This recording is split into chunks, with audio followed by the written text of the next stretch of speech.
everyone, welcome. Today on the Pittsburgh Picker, we are going to talk about things that I have bought that aren't selling. So stick around.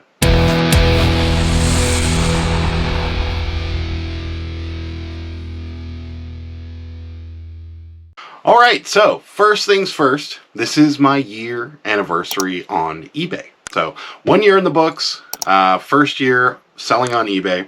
So I figured we're going to do a video about things that I haven't sold, that we've bought, and that just haven't sold. I've done videos like this in the past, things to steer clear of on eBay, and you know, people have liked them. It's informative.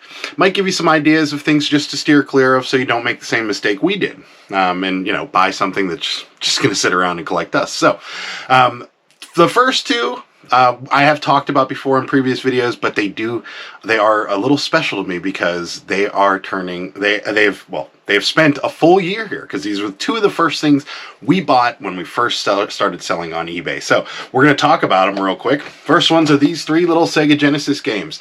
We've got NHL 96, we've got college football, and PGA European Tour. You've seen these before if you've watched my other What Has Not Sold on eBay videos. These have spent an entire year with me as of today. So I just wanted to bring that up. Also, there are 3 of these on our store. These are empty old beer cans. These I talked about in probably the very first eBay video. These will not sell and never have sold. They're cool and you'll see them everywhere, but they just don't have any value. So they've been a permanent decoration on this shelf behind me, and that's probably where they're going to stay. So just a little update on these 2 items. They have not sold, and they officially have celebrated a birthday with me. So 2 things not to buy: empty beer cans, and very, very popular, and well, very popular meaning they sold a lot of them, Sega Genesis games. So those are the first 2 things that are on the desk. The rest of these you haven't seen yet, so we're going to go over them in a little detail. First one up is this. It is a Bentley portable television set, black and white television set from the 1970s. This is a battery-powered television set. It uses a very, very large battery, one which I am not 100% certain you can buy any longer. It is functional. It's brand new, actually. It's never been opened. This still has the original plastic in it. The television screen still has the tag on it from when it was new. This has never actually been opened or used, but nobody wants it. And the reasoning behind why nobody wants this is, well, you can't use it. It is using an analog signal, which is no longer viable. Or, well, no longer viable. It doesn't function anymore, meaning that this television can't actually pick up the over-the-air TV stations that are broadcast. They went, if you remember, a couple years back, you had to buy a digital converter box for any antenna televisions. This would require a digital converter box to just view a picture, so nobody wants this. Now, we had thought there'd be a little bit of a collector market on these, and we did look up sold comps, and there have been ones that have sold. This one just hasn't. It's probably been with us since summer. We went to an estate sale and bought this. I think we only paid like $5 for it, so it's not killing us to have it here, but it just hasn't sold. So that's the first one up. Bentley black and white portable television set. Next one up, this one's totally on me. I went to a thrift store and bought this guy. It is a Superman clutch purse, I guess. I think that's what you call these. Don't kill me if I'm completely wrong, but I think that's what these are called, is clutch purses. It's in good shape. I had thought somebody would buy this, to be perfectly honest with you. It's not leather, it's kind of a plastic material, but it's in really good shape. The color's nice and bright, the edges are in good shape. But nobody wants it. For whatever reason, there was a period of time where I thought superhero stuff was kind of a little more popular than it really was. And this was during that time. I had thought somebody would buy this, though, and they just haven't. So if you see things like this, Superman clutch purses that don't have a brand on them or any tags or anything, you're probably going to want to steer clear of this. This just has been sitting around pretty much doing nothing. I think I got one question about it, and that's really all the action this guy's ever seen. So, yeah.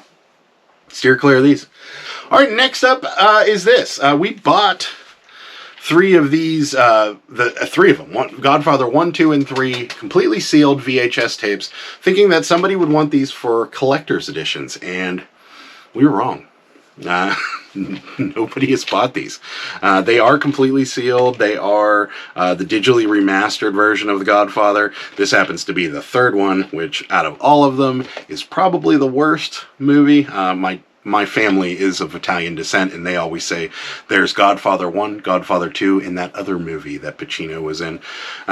This happens to be the worst of them, but we had figured we have them in a lot, all 3 of them for a reasonable price, and yeah, nobody sold them. In fact, I think we've got these on sale trying to get rid of them, and they're just they just don't go anywhere. I'm not saying all blank VHS tapes, or I'm sorry, all sealed VHS tapes are something to steer clear of, but in the past we've noticed that VHS tapes normally take a while to sell. You're pretty much looking for a very specific buyer.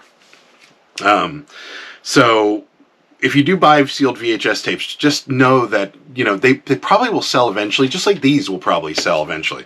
They've probably been with us for about 6 months, maybe 5, and they probably will sell eventually, but they do sit for a while.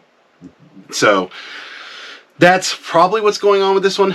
It doesn't get a lot of action. It doesn't get a lot of views, so I'm putting that in the category of things that I'm going to start to steer clear of from now on. So no more VHS tapes for us, which is why it made this video. Next up, this one's on me. And I'm not saying you should steer clear of them. I'm just going to give you what not to do when buying things like this, because I messed this one up. So these are the R.A. Salvatore box set of The Legend of Drizzt, I believe is how you pronounce that. Basically what they are is they're Dungeons and Dragons books, and they are highly collectible. People do collect these quite a bit. If you see these books and they're relatively inexpensive, you're going to want to pick them up. Now, again, these are kind of like the VHS tapes, but not as bad. They will sit for a while, but they will sell. Unless you do what I did with this, and then they're going to sit for a while. Somebody actually bought this, and I shipped it to them. And I was being cheap that day, and I put it in a poly mailer, and this happened on the corners of the box. It got dropped. It got dented, it got a little ripped, it got scuffed at the bottom, and the guy didn't want it and sent it back because he's a collector and he wants them in good shape. So not only did that get a little jacked up, one of the books got a little jacked up. Yeah, right on the corner of this one here, got a little jacked up. So he sent it back. And, I took the return and I gave him his money back because that was on me. That was stupid. But if you're going to pick these up, the condition is going to be everything. We actually have picked up ones that were in poor condition, and they didn't sell very well. So if you do buy books like this, Dungeons & Dragons books in particular, make sure they're in decent shape, because if they're in bad shape, they're not going to sell. So, and this one, totally on me, just being lazy, stuck in a poly mailer. Shouldn't have done it. All right, last but certainly not least piece of junk is this, and this is not a piece of junk, it's just something you're going to see a lot of. If you are in the record game, or you are thinking about getting into selling vinyl on eBay, there are going to be a few artists that you are going to see a lot of. And this guy is one of them. Barry Manilow. Great artist, some great music. Nothing bad to say about Barry Manilow himself, or his music for that matter. I'm not a big fan, but I can appreciate his music for sure. However, Barry Manilow sold a ton of records, and there are a ton of Barry Manilow records out there for sale, very, very cheap. So what does that do? Well, one thing, these are not hard to come by, especially this album. You can find this album everywhere. So what happens is that people that are looking to buy this album are not going to pay very much money for it, because you could probably walk into any thrift store and find this album for 75 cents, $1, $2, whatever. No one's going to pay the $7 to ship this from me to them when they can go to any local thrift store and find Barry Manilow. So there are a few artists that fall into this category. Him being one of them, Neil Diamond being another one, and Barbra Streisand being another one. Those three people sold a lot of albums and a lot of records. And they're just not collectible. There's not a lot of people that collect Barry Manilow records or Barbra Streisand records. Now, there are people out there that do, and they know where to get them. And the cheapest place to get them from are thrift stores. So, you know, there are certain artists that if you're thinking about getting into vinyl and you want to start selling vinyl, just know that there are certain artists that you just aren't going to make any money off of. Not to anything against the artist, just if you try to sell this on eBay, you're going to have to sell it for like $1.50, probably, to move it. And that's being generous, because I can find this album right down the street. In fact, I know it's there because I saw it the other day for 75 cents. So, you know, I think people that collect things like this know exactly how to find them and go and get them. So, now, that's not to say if you see this album in the wild and it's sealed, that you shouldn't grab it. Because if it's sealed, you're probably going to, you know, make a little money off of it. But for this one, yeah, you're going to want to steer clear of Barry Manilow live, because you're not going to make much money off of it. So, and that's about it.